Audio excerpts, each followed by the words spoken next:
Madame, Monsieur, bonjour. J'ai le plaisir de recevoir aujourd'hui dans l'entretien du jour et en exclusivité l'ancien Premier ministre de Haïti, Monsieur Laurent Lamotte. Bonjour. Bonjour. Merci d'avoir accepté notre invitation et également félicitations car cette semaine vous avez reçu le grand prix MEDES de solidarité en marge bien sûr du forum MEDES ici à Tanger. Le Maroc a toujours été solidaire avec Haïti, notamment en 2010. Sa Majesté le roi Mohamed VI avait alors donné ses instructions pour envoyer de l'aide suite au tremblement de terre dévastateur qui avait frappé votre pays. Également récemment, suite à l'ouragan Mathieu, à l'ouragan destructeur qui a touché Haïti, le Maroc est venu en aide à la population haïtienne.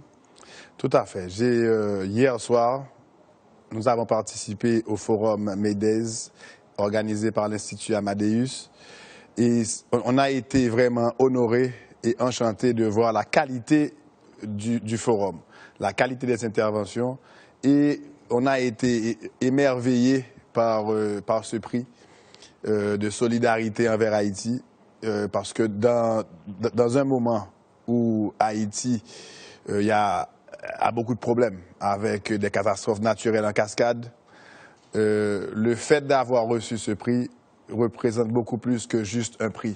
Il représente pour nous un symbole de compréhension, un symbole de respect pour le peuple haïtien, et ça a été droit au cœur. Donc je suis vraiment fier d'avoir participé et de participer à cet événement qui est quand même très important pour les coopérations, pour la région, et en Haïti, on ne parle que de ce forum aujourd'hui.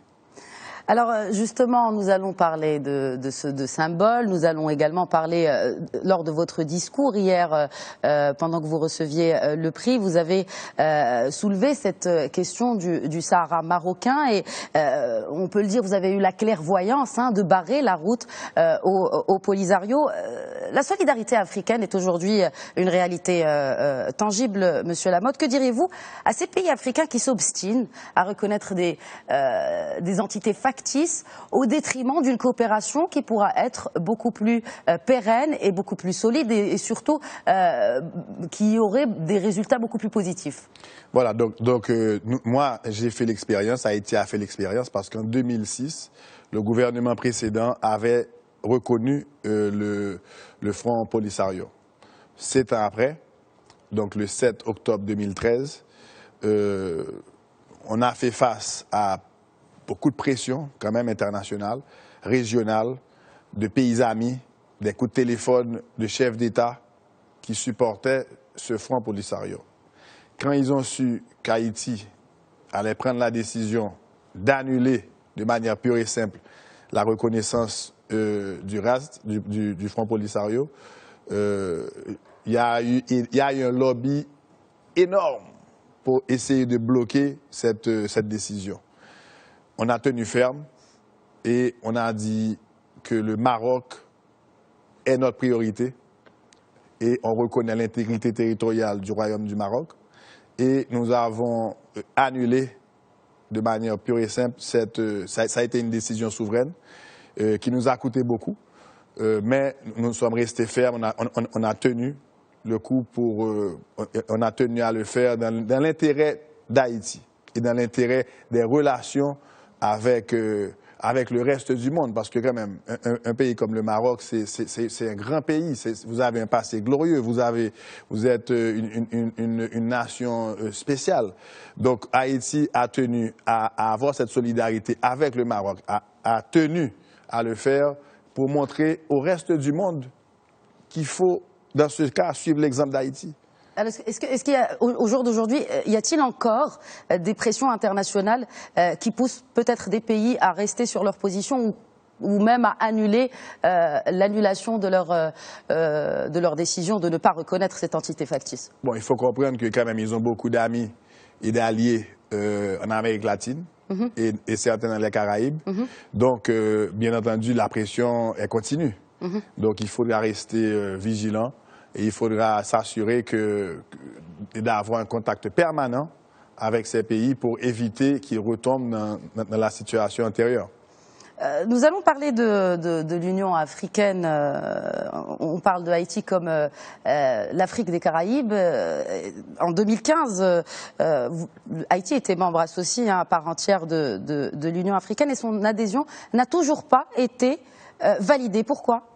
Donc Haïti, en 2012, donc j'ai demandé officiellement, nous avons écrit officiellement pour demander l'adhésion d'Haïti dans l'Union africaine, parce que nous jugeons que non seulement Haïti c'est l'Afrique dans les Caraïbes, mais Haïti quand même c'est la première république noire dans le monde. Nous avons en 1803, nous avons levé un défi impossible qui était quand même de gagner notre liberté, la fin de l'esclavage, la libération de notre pays contre les forces coloniales et des forces, pas des moindres, l'une des plus grandes et des plus fortes armées au monde qui était l'armée française. 500 000 esclaves se sont battus contre l'armée de Napoléon et a réussi l'impossible.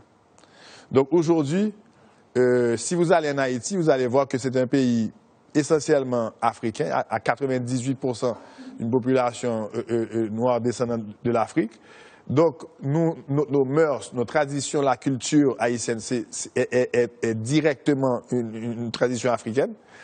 La seule chose, c'est que géographiquement, on n'est pas sur le même continent, mais la connexion est directe, elle est claire, et ce serait pour nous légitime de faire partie de l'Union africaine. Aujourd'hui, nous sommes membres observateurs, mais pour nous, Haïti n'a jamais été un observateur. Si on fait partie d'une association, il faut que ce soit à part entière. Voilà pourquoi nous avons fait la demande. Et il y a quelques mois, on pensait que cette demande avait été agréée, parce que dans plusieurs médias internationaux, ils parlaient de ça, et l'Union africaine a démenti l'information. Ils ont dit que non, Haïti reste à titre de membre observateur.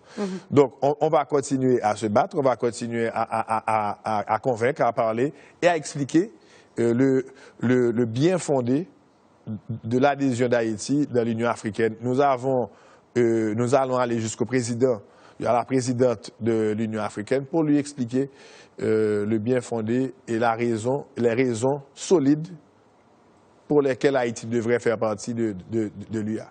Alors, vous avez parlé de l'indépendance de votre pays, qui a été, rappelons-le encore une fois, le premier pays noir à obtenir son indépendance. Mais voilà, peut-on parler aujourd'hui d'une indépendance totale, et notamment économique, de ces pays-là, de votre pays ou d'autres pays africains? Aujourd'hui, on parle, Haïti a été la première, mais Haïti a donné un exemple. Pour plusieurs pays africains, pour plusieurs pays du tiers-monde, pour plusieurs pays émergents, nous avons donné un exemple. Et pour plusieurs pays, surtout les grands pays, les pays de l'Occident, c'était un exemple à ne pas suivre. Parce que quand même, c'était un pays composé principalement d'esclaves. Il y a eu une révolte de ces esclaves et les esclaves ont créé leur première république indépendante. Donc ceci dit, on a eu un embargo pendant 60 ans. Haïti n'a pas été reconnu pendant les 60 premières années de notre indépendance, parce que, justement, d'autres pays ne voulaient pas une telle révolution, une révolte des esclaves, parce que c'était des pays esclavagistes, beaucoup d'entre eux. Aujourd'hui? Aujourd'hui, nous sommes dans une situation d'interdépendance. Haïti dépend... alors, il faut que je vous dise qu'on a payé plus de 20 milliards d'euros comme dette de l'indépendance. Donc, ceci nous a mis dans une situation économique très difficile. Donc, avec la situation telle qu'elle est aujourd'hui, donc Haïti produit très peu. Donc, nous dépendons énormément de la solidarité, de l'aide internationale. Il y a aussi cet aspect de coopération sud-sud où le Maroc est leader, en tout cas depuis quelques années maintenant. C'est important aussi d'inclure un pays comme Haïti dans cette stratégie sud-sud du Maroc, ce qui est déjà en cours, n'est-ce pas, Monsieur Lamotte? Ça a été une des priorités de mon gouvernement, qui était justement de mettre en relief la coopération sud-sud.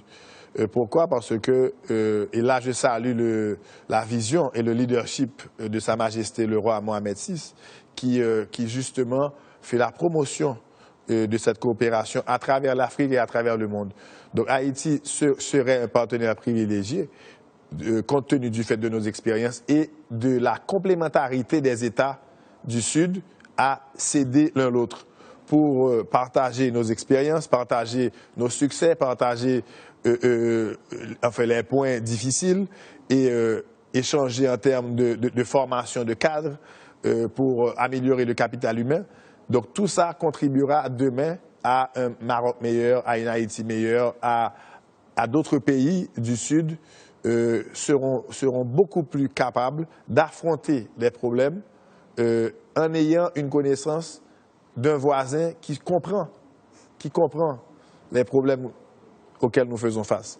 Donc ceci dit, la coopération Sud-Sud, c'est le présent et c'est le futur pour le développement durable de nos pays. Donc il y a une continuité justement de cette coopération, disons-le, de cette collaboration maroco-haïtienne, en tout cas pour l'Afrique et pour le développement durable. Tout à fait, tout à fait. Il faut qu'elle continue, il faut qu'elle grandisse et certainement on a beaucoup à offrir en termes d'expérience. Dans l'efficacité de l'aide, par exemple, internationale, ce qui marche, ce qui ne marche pas. Dans le domaine médical, ce qui marche, ce qui ne marche pas, ce qu'on a fait. Dans le domaine du financement innovant, parce qu'Haïti a été l'un des pays, l'un des seuls pays de la Caraïbe à appliquer une stratégie de financement innovant pour son développement. Dans le domaine éducatif, nous avons créé un fonds de l'éducation avec financement permanent qui permet de scolariser aujourd'hui 1,4 million d'enfants. Donc, qui a augmenté la scolarisation de 55 à 90% avec nos propres moyens, avec un financement innovant qui n'existait pas avant. Donc tout ceci, dans la coopération Sud-Sud, peut être échangé, peut être discuté et peut être partagé pour montrer aux autres pays qui ont une grande diaspora comment, avec des stratégies intelligentes, améliorer leur scolarisation et, bien entendu, que les indicateurs soient en vert avec des stratégies de coopération Sud-Sud. Parce que la coopération Nord-Sud, elle est ce qu'elle est, mais parfois elle ne comprend pas beaucoup des problèmes auxquels nous faisons face. Alors, le 17 novembre dernier, en Floride, vous avez reçu un autre prix, cette fois qui, justement, vous venez de l'évoquer, les nouvelles technologies.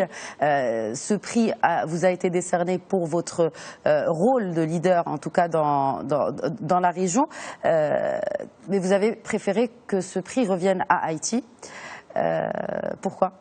Parce que je considère que j'ai été Premier ministre et en tant que tel, si je n'avais pas été Premier ministre, probablement je n'aurais pas reçu ce prix. Donc j'ai travaillé pour la population, j'ai travaillé pour les Haïtiens. Donc si je reçois un prix, le prix doit nécessairement aller à chaque Haïtien. Parce qu'aujourd'hui, dans la presse internationale, dans plusieurs pays, quand on parle d'Haïti, en général, on parle d'Haïtiens des termes péjoratifs, des termes négatifs. Pas parce qu'on n'est pas un pays fier, mais parce que nous avons certaines difficultés économiques. Donc, si aujourd'hui il y a un succès, le succès doit être dirigé et axé vers chaque Haïtien pour qu'il soit fier et continue à être fier de leur pays, de leur ancien Premier ministre, de leur gouvernement, du leadership en général. Une dernière petite question. Le business est-il la nouvelle voie de la diplomatie pour vous ? Bon, pas seulement pour moi. Quand on parle de business, on parle d'investissement. Quand on parle d'investissement, on parle de création d'emplois. La création d'emplois réduit la pauvreté. La pauvreté, une fois réduite, crée de nouvelles opportunités, une nouvelle vision, une nouvelle énergie dans le pays et aussi affecte positivement l'inégalité. Donc, il y a beaucoup d'inégalités, par exemple, dans la Caraïbe, dans nos pays. Et avec les investissements, avec les emplois, les gens peuvent vivre plus dignement.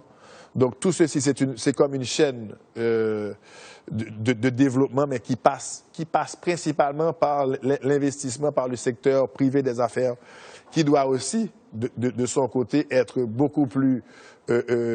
doit comprendre qu'il faut avoir une conscience sociale, il faut investir dans son peuple, il faut investir dans son entreprise, et le faire à un niveau micro. Une fois qu'une entreprise traite mieux ses employés, les employés peuvent envoyer leurs enfants à l'école, les enfants qui grandissent. Donc c'est une chaîne de solidarité mondiale, régionale et locale pour venir en aide aux populations vulnérables. Et à travers l'investissement. Donc c'est une nouvelle forme de voir l'investissement, une forme innovante d'investir pour réduire la pauvreté. Monsieur Laurent Lamotte, je vous remercie encore une fois pour votre présence avec nous, pour cet entretien avec nous et encore une fois félicitations. Merci beaucoup. Voilà, c'était l'entretien du jour. Je vous souhaite à tous une excellente suite des programmes sur Médien TV.